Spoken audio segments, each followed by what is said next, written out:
안녕하세요. 경제원론 36번째 시간입니다. 거시경제에 관한 6가지 쟁점. 거시경제에 있는 논란 중에 가장 재밌고 가장 핫한 그런 내용이 되겠습니다. 그 쟁점들 각각 학파들별로 차이가 있어가지고 많이 싸우고 있고요.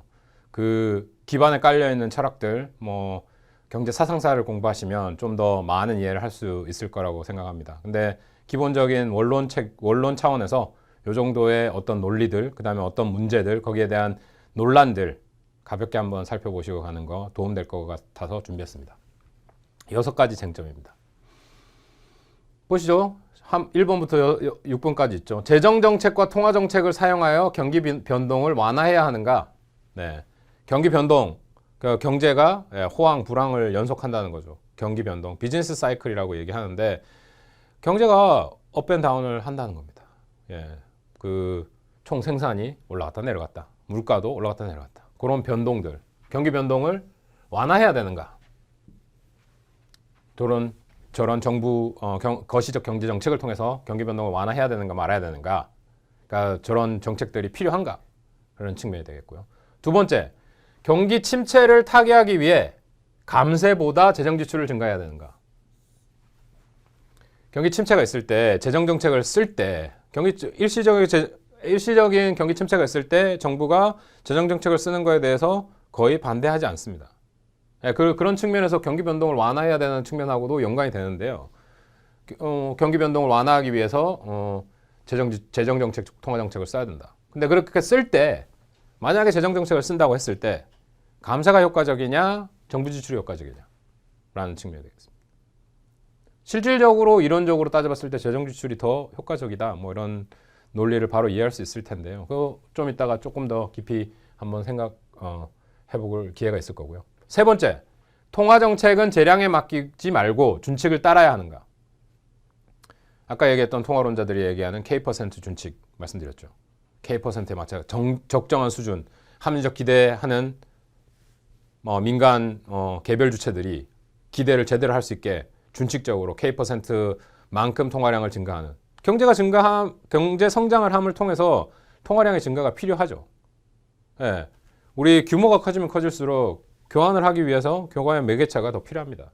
그런 측면에서 통화량이 기본적으로 늘어야 되는 게 맞고요. 근데 우리가 봤듯이 통화량이 증가하는 거는 물가 수준에 영향을 주다 보니까 그런 측면에 있어서 합리적 기대와 기본적으로 시장이 제대로 활동하기 위해서는 준칙에 따라야 할 건지, 아니면 어떤 수준에서 어떤 사람이 봤을 때 정책 담당자가 봤을 때, 중앙은행에서 바라봤을 때 이건 좀 문제가 있어, 우리 좀 더 확장적인 통화 정책이 필요해, 그런 결정을 내릴 것인가?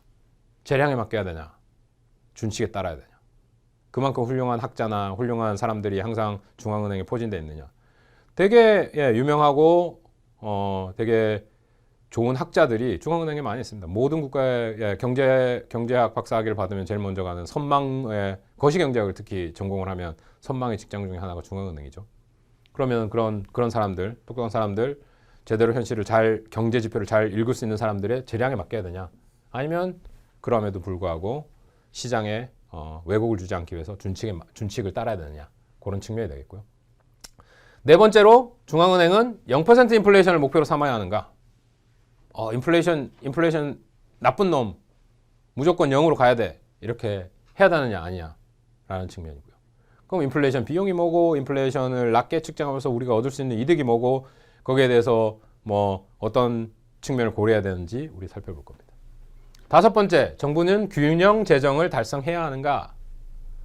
우리가 재정 정책 또는 재정 규모 이런 거 얘기할 때 미국 이제까지 계속 재정 적자를 보고 있죠.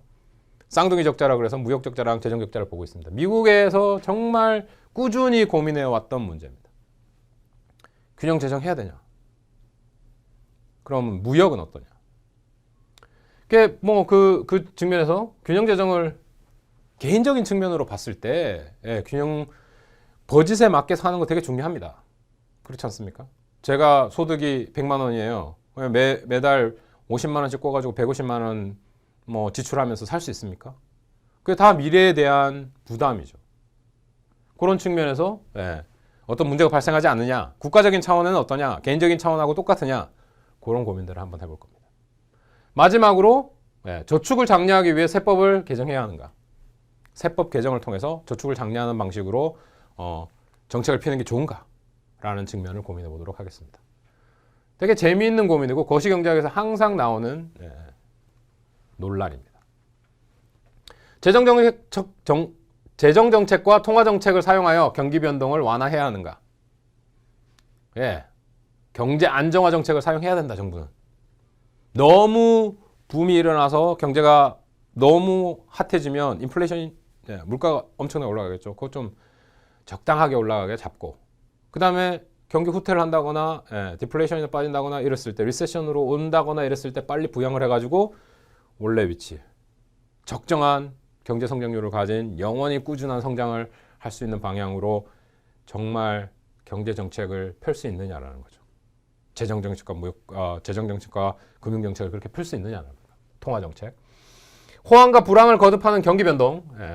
경기 변동. 호황과 불황을 거듭 경기 변동이 있을 때 우리가 그냥 바라만 보고 경기가 안 좋네, 힘드네 이런 거 그냥 바라만 보고 있으면 안 된다. 정부가 제대로 정책을 펴줘서 경제가 안정화될 수 있도록 너무 심하게 과열되거나 너무 후퇴하거나 이런 상태를 막을 수 있도록 해야 된다. 그렇게 하려면 어떻게 하냐? 경제 여건 변동과 반대 방향으로 재정 정책하고 통화 정책 펼침으로써 총수요 조절을 해서 생산과 고용, 그죠? 산출량하고 고용, unemployment rate하고 이런 거 적정하게 맞출 수 있다. 조정할 수 있다. 이런 측면이죠. 정부가 할 수 있다. 총수요가 부족할 때 지출 증대를 한다거나 세금 인하를 한다거나 아까 또 우리 볼 거죠. 지출 증대가 좋냐, 정부 지출 늘리는 게 좋냐, 세금을 인하하는 게 좋냐, 이 둘 중에 어떤 게 좋냐. 거기다가 화폐 공급, 화폐량, 화폐 풀어가지고 총수가 부족할 경우에 경기가 제대로 흘러갈 수 있도록 도와주는 거. 과도할 경우에 인플레이션이 우려되니까 지출을 삭감하고 세금을 인상하고 여기 반대 방향이죠. 공급 감축하고. 여기 딱 반대 방향. 총수요 부족과 총수요 공급이 있을 때 경기가 후퇴하거나 너무 과열될 수 있으니까 안정화 정책을 써가지고 좀 잘 해보자. 제대로 스무드하게 흘러갈 수 있게. 그럼 반대는 뭐냐? 안 된다는 거예요. 왜 안 되냐? 재정정책과 통화정책이 즉각적으로 경제에 영향을 미치는 것이 아니라 시차를 둔다. 이 시차를 우리가 컨트롤할 수 있느냐? 재정정책 확장적으로 했어요. 그럼 바로 효과가 나타나냐? 총수요가 바로 원래 위치로 가서 원하는 대로 딱 그 균형점에 맞춰줄 수 있느냐? 균형을 제대로 바라볼 수 있느냐? 그만한 정보가 있느냐? 너 다 알고 있느냐? 시장에 대해서 모든 시장에 대한 균형 어떤 지점에 대해서 다 알고 있느냐? 정부가 다 알고 있습니까? 모르죠. 그런 차원이다. 정책이 효과를 발휘할 것으로 예상되는 시점의 경제 상황을 예측해야 되는데 부정확하다는 거죠. 시차가 있기도 하고 우리가 재정정책을 확장적으로 폈어요.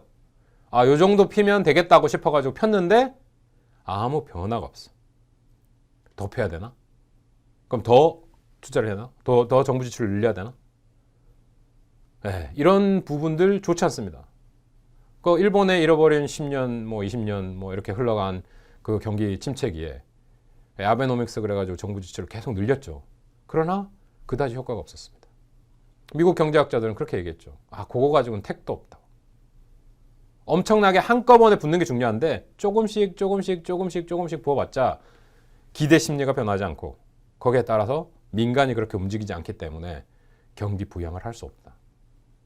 요즘 들어서 많이 나아지고 있다고는 하지만 그런 오랫동안 10년, 15년 동안의 경제 지표가 움직이지 않았던 거 이런 부분에 있다라는 거죠. 시차도 있고 될지도 모르고 그러나 꾸준히 했습니다. 거기에 그런 조그만한 재정 지출 증가가 아무 효과를 경제에 미치지 못했다. 이런 비판도 있었죠. 예상되는 시점하고 그 예측 이런 게 부정확하다는 겁니다. 충분하다고 생각했는데 모자랐다는 거죠. 누구도 제대로 예측하지 못했습니다. 경제를 안정화시키려는 정책이 오히려 경제를 불안정하게 만드는 경우가 많다. 그러니까 정부는 이럴 걸로 믿고 부었어요. 근데 어떨 때는 경기가 너무 과열되게 흘러가는 경우도 있죠. 부양이란 측면에서는 좋았어요. 거기다가 인플레이션이 왔다. 너무 심한 인플레이션이 왔다. 이런 결과를 초래할 수도 있다는 거죠. 그 금방 얘기했던 일본의 경우처럼 너무 조금씩 부어가지고 전혀 변화가 없었다. 부은 지출에 비해서 효과가 너무 없었다. 그런 측면들이 있다는 겁니다. 누가 압니까? 제대로 모르죠. 경제 정책 담당자들은 뭐 신입니까? 다 모르죠. 그렇게 예측을 하고 했으나 결과는 안 나타날 수 있다는 겁니다.